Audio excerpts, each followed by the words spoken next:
Hello, everyone.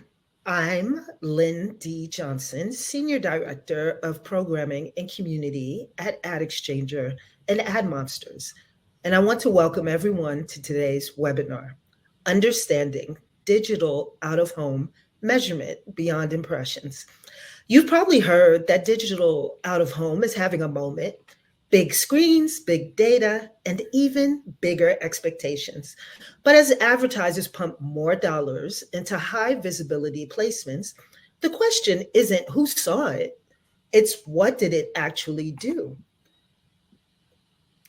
We're digging into what measurement really means in the DOOH world, beyond impressions, beyond vanity metrics, and into tangible business outcomes. Joining me today are two people who live and breathe this space. Montana Acavalo, SVP of Programmatic and Client Strategy at Screenverse, and Jerome Shimizu, co-founder and CEO at ABCS Insights. Together, they will explore how advertisers are connecting screen exposure to results across the full funnel, from brand lift and foot traffic to sales impact and ROI, and also how DOOH measurement now works seamlessly alongside digital, social, and CTV. So let's dig into how DOOH measurement works. Before we begin, I want to introduce you to some of your controls over here. If you look on to the right of your screen, you should see a chat window. If you don't see it, then you should see somewhere a control to pop up the chat window. All right, the chat window. Come, everyone, give a test and just say hi. Say hi to Jerome and Montana there. Let us know who you are and where you're from so we can see who all is in the room. Thank you. Okay, that's your chat. And right next to the chat, you have Q&A. That's where you will put any questions for the speakers. Thank you, everyone, for saying hello. All right, so now that you've understood, okay, thank you. Oh, keep going. I love this. All right, so everyone's in the chat. When you have a question, though, please click over to the Q&A tab and put your question there, and we'll try to get to all of your questions at the end. Now, to dig into DOOH measurement, Jerome, I turn things over to you. All right, great. Thank you, Lynn, for that nice introduction. Really excited to be here and talk about digital out of home as a genre of marketing. A little bit about myself. I've been working in marketing research and analytics for about 25 years. So just so excited about this conversation and talking about all the new outcomes that are available for measurement for digital out of home.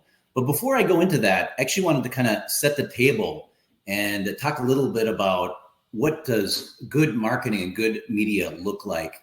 And, think about digital out of home in that context, just, seeing thousands of campaigns a year over, many decades, like just intuitively, what does good media look like and how does digital out of home stack up against that? And so over the years, one thing that I think a lot of practitioners, myself included, really matters is creative.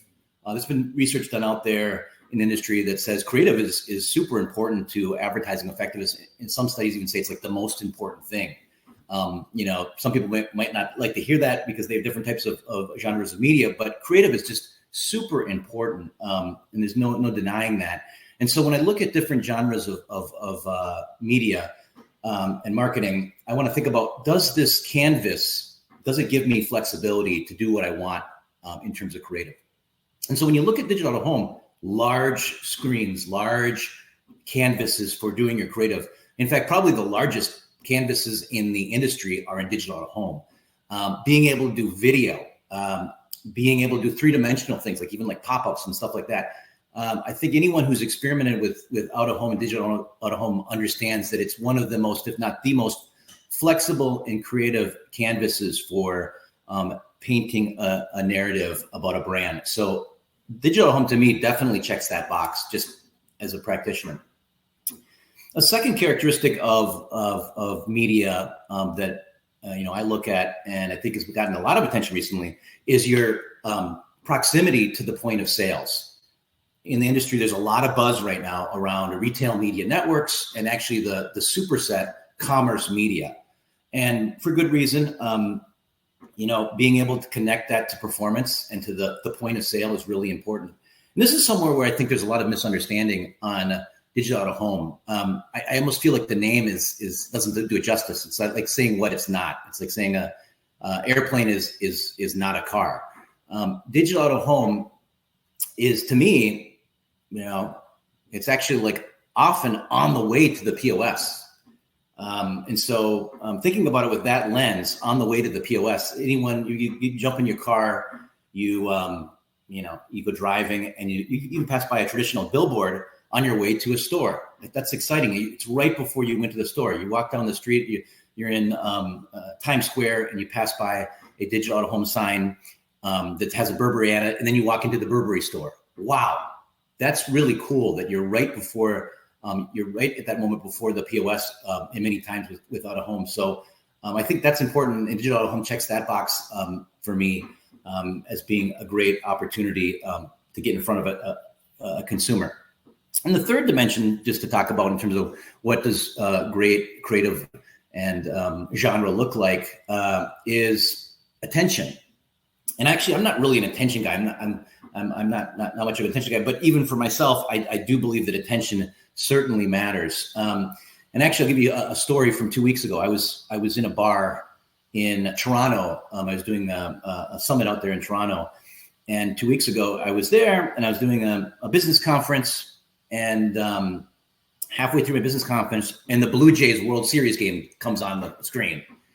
And I'm like, oh my God, the game had started and my game was over because of what happened in that bar. The bar went bananas. The energy inside of that bar was insane. It was actually really cool to be there at that moment during the World Series. And I think any brand, any advertiser, if they could put their ad in that location at that moment, they would be happy to. What a great mindset for consumers to be in when you're doing advertising. So to me, digital out of home can check that attention metric in a really special way as well. So you look across the board, just as a practitioner, it seems like it should be really good. So what's the problem that's been holding back digital out of home? And I think the problem is that advertisers say, hey, this is cool, let's do it. How did I do? And then there's suddenly crickets in the room. I don't know, hard to measure. At least that's what was going on before. But that has changed. We've turned the corner, and now we have some really incredible solutions to be able to measure all kinds of outcomes for digital out of home. Let me just dig one layer deeper on that question of the problem. The problem was that we couldn't figure out who was exposed. If you saw an ad in Times Square, the example of the Burberry ad on a billboard or whatever, you can collect data off of that device. There could be IP address and a timestamp and a MAID, and it's useless. It doesn't really tell me anything. It tells me about that one device. It has nothing to do with the consumer. So that was the fundamental problem that was facing this industry from a measurement perspective. And the problem was us, the bean counter companies. We didn't solve this fundamental problem of measurement, but we've changed it. Now the industry has turned this corner, and we've got this really cool three-pronged approach for solving that problem. In recent years, there's actually kind of specialized ad server technology that's been able to get at who's been exposed and create a list of IDs of who saw the ad. They're using like geofence technology. If you don't have a solution for that, ABCS has geofencing and like foot traffic data. We can figure out who is in the right spot at the right time. And actually now there's a third technology that we presented last year. It's ABCS's purchase as a proxy technology. And so this third way, back to the sports bar example, someone walks into the bar, buys a beer, buys a burger, and I can see that they purchased that in our purchase data. So now we can use purchase as a proxy that you're in the right place at the right time, you bought something. Deterministically, you were exposed to that ad. And now I can tie that to whatever outcome that I'm interested in terms of the funnel. So that's really exciting. We're gonna now dig in a little deeper into all the outcomes that are now measurable for digital out of home. And so you can see we have a little screen up here slide of like all the metrics here. ABCS, we have this framework for measuring full funnel cross media advertising effectiveness, and we actually call it the ABCs. ABCS is not just a name; it's what we measure. We measure A, audience effects; B, brand effects; C, consideration effects; and S, sales effects. That's our framework for the full funnel, for the consumer journey, whichever paradigm or framework you use. Audience is looking at things like reach, frequency, demographics of the consumers that saw the ad, purchase graphics, foot traffic graphics, whatever you want, geographics, all the graphics out there, and really profiling and understanding who is seeing the advertising. B, brand effects. That's really the upper funnel effects of advertising. Did I become aware, have favorability, message association with the brand? C, consideration. That's the mid funnel effects. I saw an ad in the subway for Toyota, and I went to the dealership and took a look at it. I have this leading indicator behavior that can be measured through foot traffic, footfall data. Or that's in the real world, virtualized. It could be, I saw that ad and I went to toyota.com. Both real and virtualized consideration, kind of leading indicator that you're in market, you're thinking about the brand, you haven't converted yet, but that's what that's about. And it's now readily measurable for digital out of home. And finally, S in the ABCs, sales effects. That's the bottom of the funnel. Sales lift, ROI, ROAS, penetration, measuring trialists, measuring new buyers. All of that becomes available now for digital out of home for every brand, for every category. And so just talking a little bit about methodology. I mentioned I've been doing this for 25 years, over 25 years, unfortunately, in a way, I don't know, but 25 years. And I've been doing test versus control experimental design that entire time. I think that's kind of interesting that there's been a durability, a resilience. We've stood the test of time. The test versus control experimental design was around, decades before I got involved in this industry, and still going strong today because the brands accept it. And I have a very cheesy rhyme on this that I'm going to give you today and make you guys sick. But I always like to say, when life is on the line, go with experimental design. When life is on the line, go with experimental design. And the reason why I say that is, if you think about like scientific peer-reviewed journal testing, if you're doing pharmaceutical drug testing, you don't do any weird exotic models. You do A/B testing. You do test versus control. You do the scientific, method. Why? Because it's very conservative. The assumptions are very limited. You can start to make these things called causal statements. And people understand it. They've been using it, and they know those limitations, but also they trust it. So that's why it's lasted so long and continues to persist. And it's really important, if you think about this as an industry, not just what are we looking at today, but having that longitudinality of measurement. And we need to have like a currency that can persist through time so that we can understand how things are performing over a very long duration. And experimental design does check that box in a really important way. And I'll say one final thing there is this: we do test versus control across every level of the funnel, both upper funnel brand effect, mid funnel consideration effects, and lower funnel sales effects. Let me pass the mic over to Montana. Thanks, Jerome. So when we think about, all of the amazing things that we can now do with measurement when it comes to out of home, what are the outcomes that are really being measured? And we talked about the problems that out of home had previously faced when it comes to measurement. And today we can confidently say that out of home can really prove the outcomes it drives. It's not just awareness, but performance across the full funnel. And what's been really great working with ABCS is that, we're able to quantify exactly how out of home contributes to those results at every stage. So we talked about all of the different funnels, and in the first upper funnel really being that brand health. So being able to dive into the awareness, the favorability, the consideration, and really the intent with the brand lift tied directly to that audience exposure. And that's one that we know that out of home's continuously been good at, but to continue to be able to prove that, one thing that we're able to do with ABCS that's been really, really helpful is the granularity in which we can get those insights, in which we can break down the data and really evaluate all of those different performance drivers. And we'll talk about that a little bit later, but the ability to not only say, we move the needle, but this is exactly how we did, has been a game changer for us. When we think about middle funnel, really focusing more on that consumer behavior through foot traffic and store visitation lift.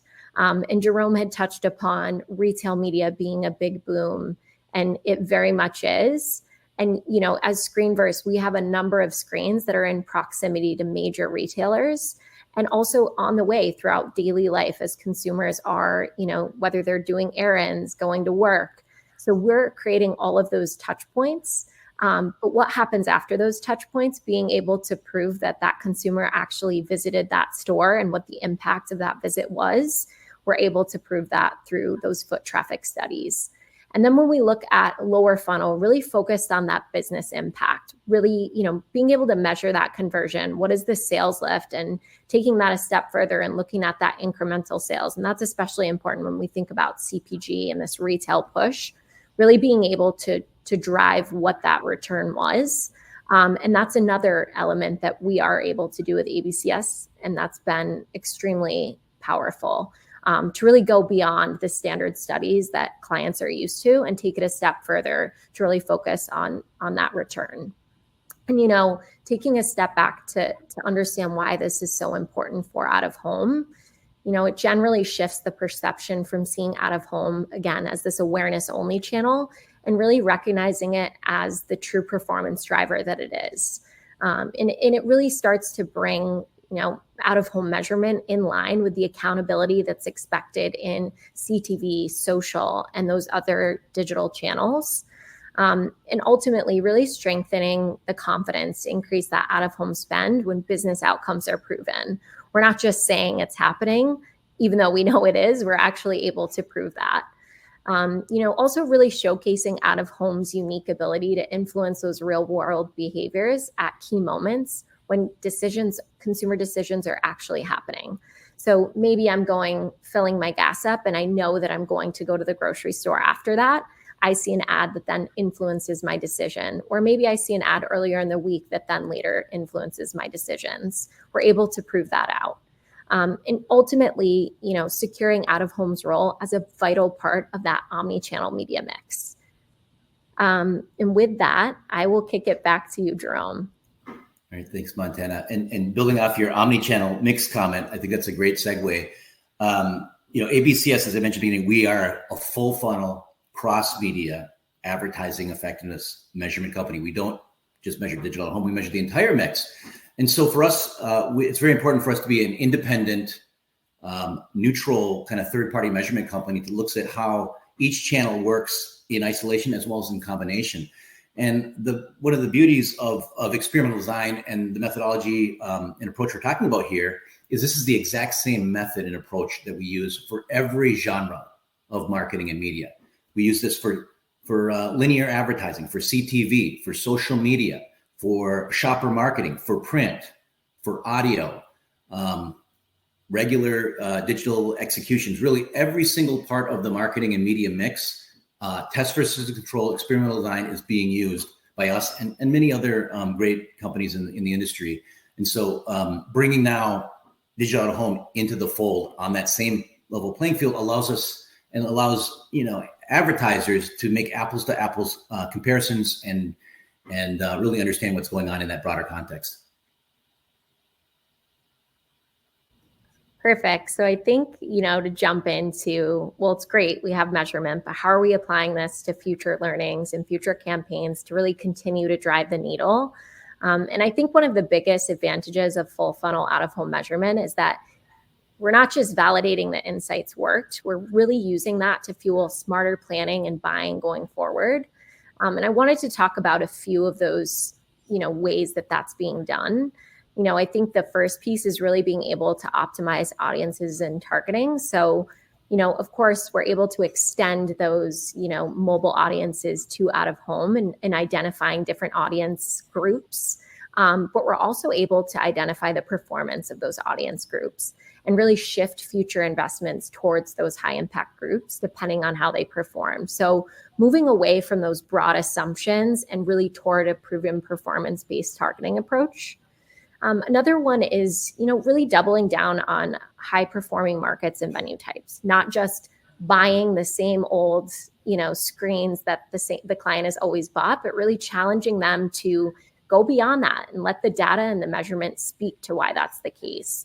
And I spoke about how we're able to get granular with the measurement when it comes to different studies with ABCS and breaking that down. And we are able to understand DMA and venue type performance and use that to fuel future decisions. So maybe we find that one venue type didn't perform great for this particular brand, and we're going to shift that and see how that influences, future performance.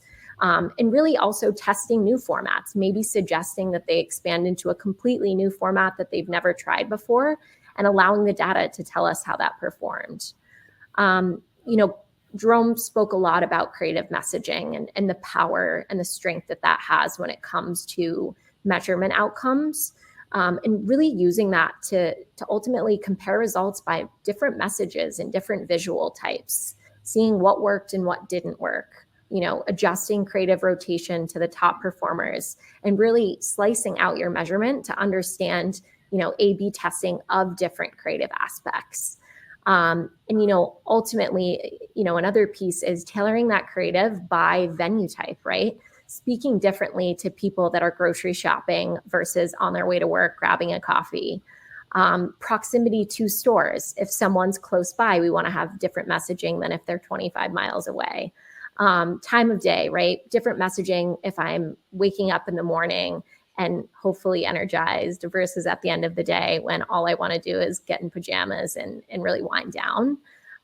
So really focusing on that mindset and that messaging. So matching the messaging ultimately to the moment that consumers are most likely to act. Another piece is improving omni-channel coordination. So really using insights to align out of home with CTV, social, and mobile timing. Ultimately, out of home doesn't operate alone. It amplifies and it accelerates those other media types, and we want to work alongside them to bolster results. And also forecasting and scaling with confidence.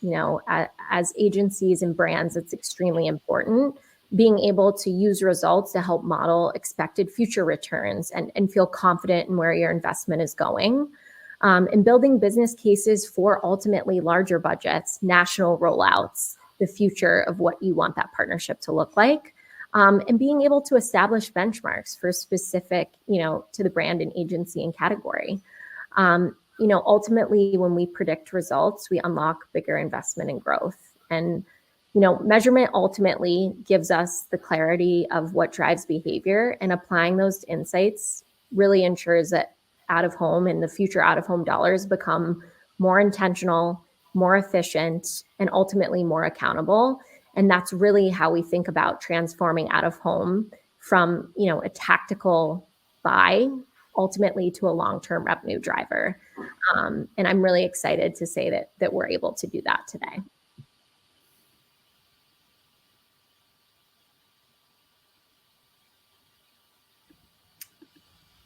Sorry, I missed my cue, but I'm back.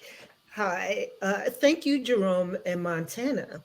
Now, before we dive into the Q&A portion, I want to let you know that there are some handouts available for you to download from ABCS Insights and from Screenverse. So if you click over on the handouts tab, you will be able to download some case studies, a report, and some more information on campaign measurement. Now let's dig into those questions. Okay, the first one. Have you guys been hearing me okay? Yes, Jerome? Yep. Okay, Yeah, perfect. Great. All right. With the rise of QR codes, NFC, and cross-channel attribution linking DOOH to social and CTV, what's one radical new way you foresee DOOH driving two-way engagement rather than being a one-directional messaging medium? That's a mouthful. Yeah, this is a crazy question. Whenever you get NFC in the question, near field communications, It's a pretty crazy question, but I'll take a crack at it. Interesting enough, actually, ABCS recently made an investment in a NFC technology company. So there's a lot of intriguing things happening there that are really out there into the future. One of the exciting things about that technology is that it allows for a very small amount, but an amount of data to actually get stored on a product. And so if you think about collectibles or like luxury goods, fashion goods, a number of fashion goods, a number of categories, having that embedded in the product changes the nature of the product fundamentally. Instead of it being you bought that and that's it, experiences can occur with that product interacting with other things. It could be interacting with social media. It could be interacting with a digital out of home device that's been enabled for NFC. And so it's really interesting what could happen with that. I mean, you could think about a collectible plush toy or a very expensive bag, and having that connecting into social influencers in weird ways, and all those things tying together. And suddenly that becomes part of the consumer experience of the product that gamifies it beyond just being whatever it's supposed to do. So we think that's really exciting. The industry is just so creative. You don't know where it's going to go, but we're keeping a close eye on this technology. We think it does matter. That's awesome and really full funnel right there. Love it. How does proving business outcomes change the perception of DOOH inside an organization or at the agency level? Yeah, I am happy to take this one. I think, ultimately proving outcomes really transforms how out of home is viewed ultimately across brands and agencies, right? We kind of spoke about this earlier, but it proves that the channel isn't just about reach. It's really about that real measurable impact. And when marketers can ultimately tie digital out of home directly to sales, directly to foot traffic or conversions, it elevates the medium from being a branding tool to a true performance driver. And ultimately, that is when out of home earns, its seat at the table alongside digital, and commanding those larger budgets, stronger strategic placements, and that greater long-term confidence in its ability to deliver results that move the business forward. Okay, thank you, Montana. Next question. Jerome, how do you measure reach and frequency? What methodology do you use? Yeah, that's a great question. So, A is for audience in the ABCS framework. So understanding reach of a campaign execution is certainly very important. It's reach in itself is there's a lot of different ways it can be done. And so we can provide measurement of reach if a client wants it, but sometimes a client is using some other platform to get that solution. And so, we're happy to integrate those numbers into our reporting. So, it depends on the genre of media, how we do that. But for example, we talked about using purchase as a proxy for exposure in, shopper marketing, which is kind of part of the broader out of home family. I don't know how you would measure the reach of that, other than what we do. We can actually see someone bought at that store and even bought in that aisle, that category, looking at the purchase data. So using purchase as a proxy, it can be a really kind of mind-bending but interesting way to look at calculating how big a campaign was outside of the home. But we have different methods. It's probably like a mini hour-long discussion about calculating reach for all the different types of the marketing mix. There's different techniques that are used. All right, thank you, Jerome. Here's a privacy question. What does the DOOH privacy landscape look like given the increased public awareness and government regulation? Yeah, that's a great question. We see this constantly, almost like an arms race, or like it's an escalation that the privacy concerns seem to go up every year. And so, we take a very conservative approach on that at ABCS. One of the things that's really interesting and we're excited about on this topic is the concept of an opt-in panel, right? And so what we do as a measurement company, at least, is we look at consumers that are granting consent. They want to be a part of our research. And that, we believe, I hate the phrase like future-proof, because nothing can be future-proof, but I like to call it future-resistant, future-resilient. And so having a exchange between yourself and the consumer that's positive in nature, that they want to be a part of, they're rewarded for in some way, we think is really important, no matter what comes in the future. Because whatever change may happen, if the consumer wants to do it, they're willing to make the changes necessarily to stay in compliance because of that relationship. Okay, thank you. This looks like a good question. Is the foot traffic measurement done deterministic?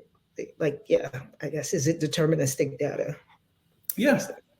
Yeah, everything that we do is deterministic, or as deterministic as possible. Some things that can happen when you link together different sorts of data sets, there is a fidelity that you can lose along the way. And that's why a lot of our data sets, we have like multi-dimensional approaches to figure out, let's say, exposure. And that's really how you get the highest levels of accuracy than, being at the whim of a single technology. Okay. How are you confidently tracking the users that see a DOOH ad and take action? And do any state privacy laws prevent accurate tracking at this time? This is kind of a follow-up to some of the other questions. I think it was the same question. I think that we always need to be very conservative about privacy regulation and consumer opt-ins and respective opt-outs, the other side of the coin. And then within that, at least from the context of measurement, creating this opt-in beneficial relationship with the consumers, I think is really central and durable, long into the future for whatever comes next. Okay, this question, there's a big setup here, so let me make sure I get to the point here. Okay, given the challenge of accessing first-party data for DOOH ads on independent C-store gas pumps, what are the most reliable and effective third-party attribution methodologies, such as mobile location, data partnerships, or conversion lift studies, to quantify lower funnel metrics like incremental foot traffic to specific retail locations or subsequent online conversions, e-commerce, sales apps download? This is someone who really knows DOOH. Yeah. I can tell there's a lot of experts here on the phone. We love it. Thank you. This is great. These are really great questions. I'm happy to take that question. Yeah. I mean, just back to what I was saying before, we have multiple solutions in the industry for identifying exposure to digital out of home. So whether it's the ad servers or looking at geofencing data or looking at purchases of proxy. In the case of, you mentioned like a gas station or a gas pump, that's a great example, actually. I see that someone bought gas in opt-in purchase and receipt data. They were at the gas station, they bought it. They were at the right place at the right time where there was an ad at the pump. Awesome. Now I know who bought, who was exposed to that ad. And what's exciting about that is it's the same data set that I'm going to go and tie to what else they're buying. They saw an ad for whatever it was. Let's say it was for Huggies and stuff. And then they went at a different date and bought it at Walmart. It's all in the same data set. And so the fidelity of that connection between that exposure and that purchase is nearly 100%. In fact, I would go so far to say is that some of the technology we're talking about today for digital out of home and tying exposure to outcome has leapfrogged the fidelity of other genres of media. And so I think it's a point of strength for this genre that we are really excited about our ability to kind of tie to the outcomes. Okay. This next one is kind of a question I meant to ask as a follow-up.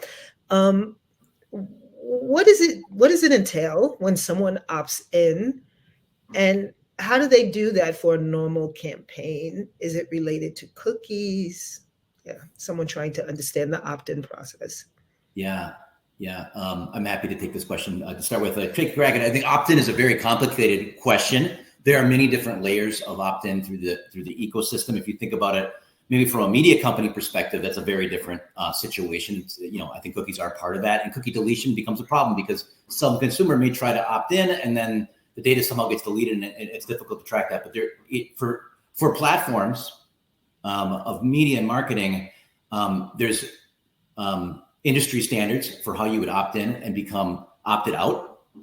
And then for measurement companies, for myself, I'll speak for myself. The beauty of this is, like I said, you're looking at a limited population, a sample of the market that is excited to be a part of this. And so the opt-ins can be much more involved.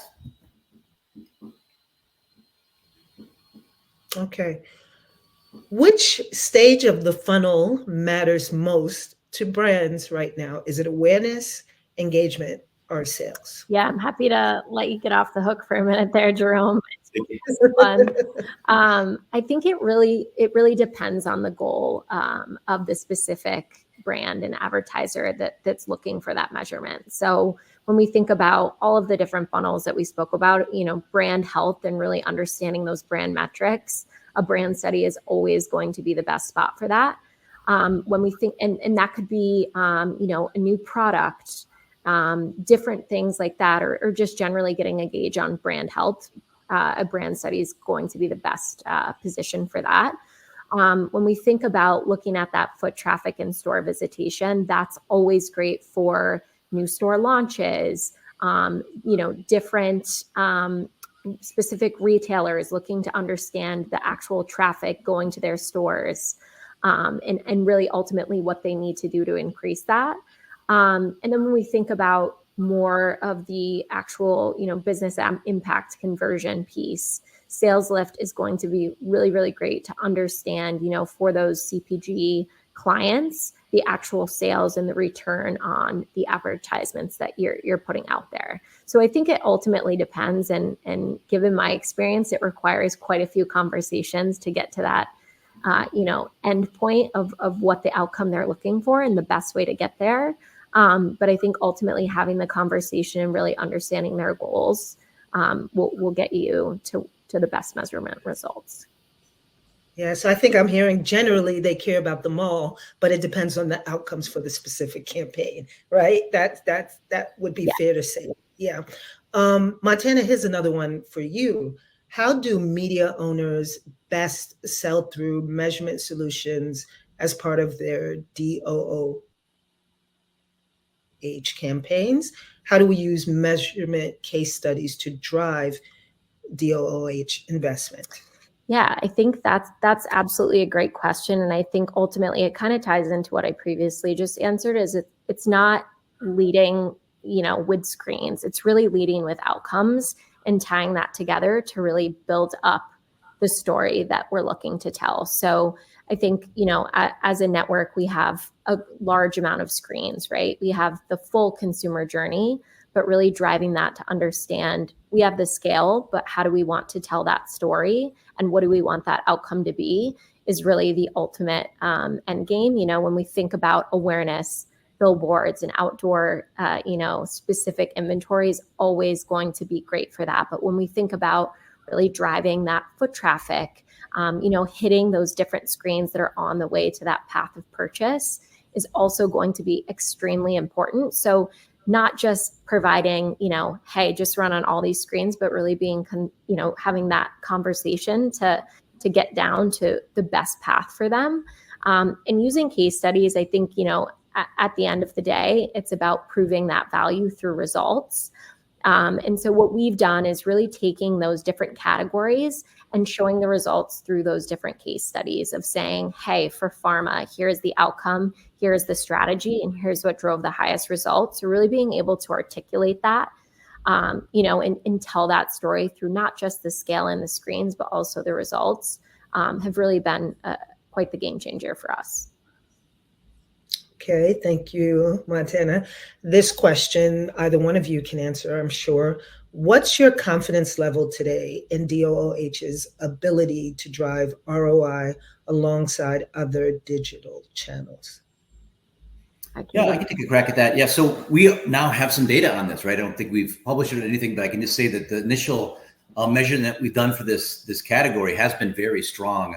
And was what I think I initially suspected when we took a closer look at this genre of marketing, that it does work, and it is strong relative to other things out there, and probably like it depends on the brand. Every brand's different, but probably underestimated or underinvested by many brands. Every brand is different.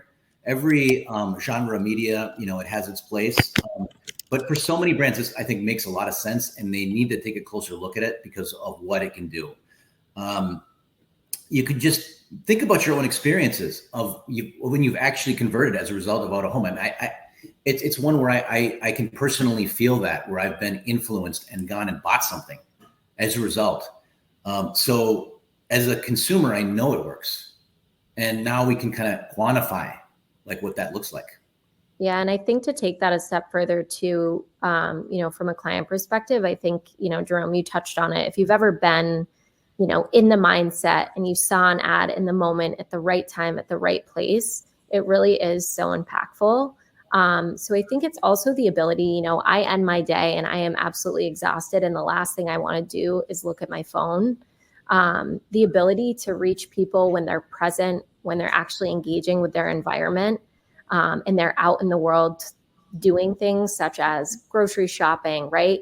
Not just hitting them when they're there, but hitting them throughout the day really allows them to really sit on that and make a decision later. And I think that's really, in addition to the other channels, combining those really, leads to the outcomes that we're looking for and solidifies out of home's place in the ecosystem. Thank you, Jerome and Montana. This is a really lively audience here. Loads of questions. Speaking of engagement, lots of engagement here today. The next one, how do you see the role of programmatic DOOH evolving as more precise measurement tools become available? Who wants to take that one?